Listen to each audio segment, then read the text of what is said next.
the peace stick.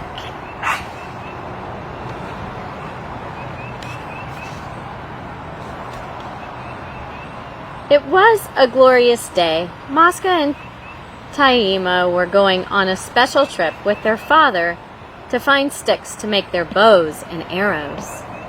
The rising sun was spreading beautiful colors on the whole valley. As they walked silently towards the jungle, the animals were drinking water and the birds were chirping. They walked for a long time in the deep jungle and kept collecting sticks for their arrows. Now all they needed was 2 sticks to make their bows. At the very same time, both children spotted a beautiful, smooth stick, perfect for making a bow. They jumped to get it. Maska said, "I got it first."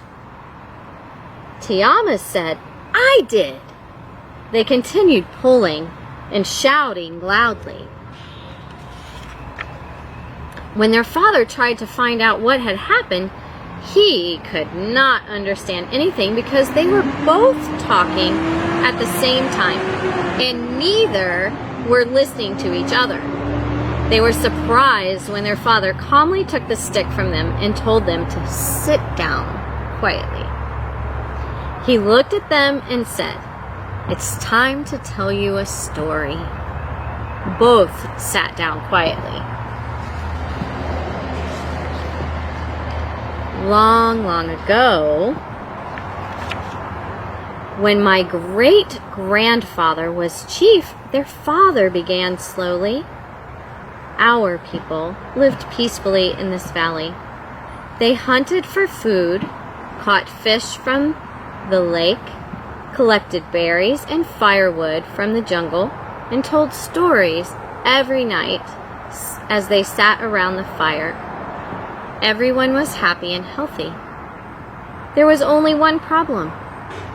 Everyone except for the chief talked too much, and all at the same time. So naturally, they seldom listened to each other since they were so busy talking themselves. The chief was worried about this. One night, everyone was sitting around the fire. Everyone had a story to tell, and they all wanted to be the first one to speak. All of them started talking at the same time. It was noisy. At first, the chief asked them to calm down, but no one listened. He asked everyone to be silent, but no one paid attention. So he sat down silently, watched everybody, and thought, "What can be done so everyone can learn to listen to others with respect?" He looked at the vast sky and prayed for calmness. He looked at the big tree above and prayed for peace. He looked at the steady earth below and prayed for patience. Suddenly, there was a loud creaking noise followed by a crash. A long branch from the tree fell in the middle of the circle. Everyone was stunned into silence. They all looked at the branch in thankfulness that it had not fallen on them. In this silence, the chief stood up and said, "This branch is a gift from the tree. This tree has offered it to us so we may learn to listen respectfully.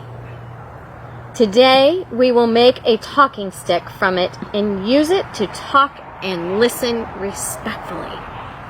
Then he broke off a stick from the branch and lifted it up for everyone to see. He said, "When I am holding this stick, I talk and everyone listens. When I pass it on to the next person, he will talk and everyone else will listen. So we do not misuse the sacred power of speech.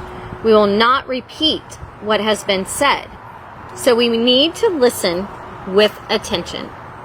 Whether we agree with what is being said or not, we still need to be respectful and try to understand the sacred view of the person holding the stick.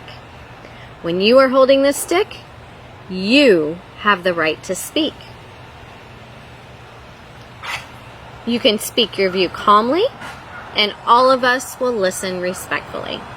The chief continued as everyone nodded their heads in agreement. Tomorrow we will decorate this talking stick with a special ceremony and honor the tree for its generosity. Next day, everyone decorated the talking stick and prayed for peace and harmony. From that day, the talking stick was used to listen and talk respectfully. Maska and Tiama's father then asked them, "Why don't we use this beautiful stick as a talking stick for us?" Then he passed the stick to Maska.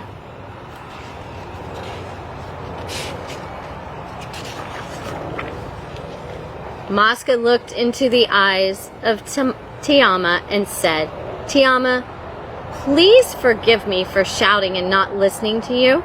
From today, we will use this talking stick if there is any problem. I will do my best to listen with all of my heart." He gave the stick to Tiama, who said, "Maska, I am also very sorry. From today, I will listen first and talk later. I will practice listening with respect every day."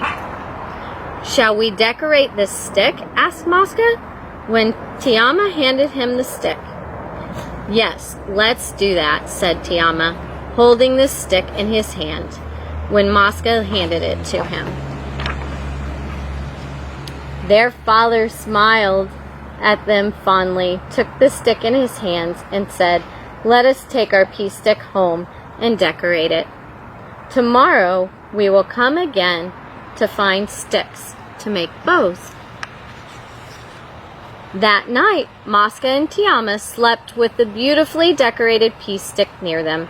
They dreamed of a glorious day ahead when they would make their own bows and arrows. The end.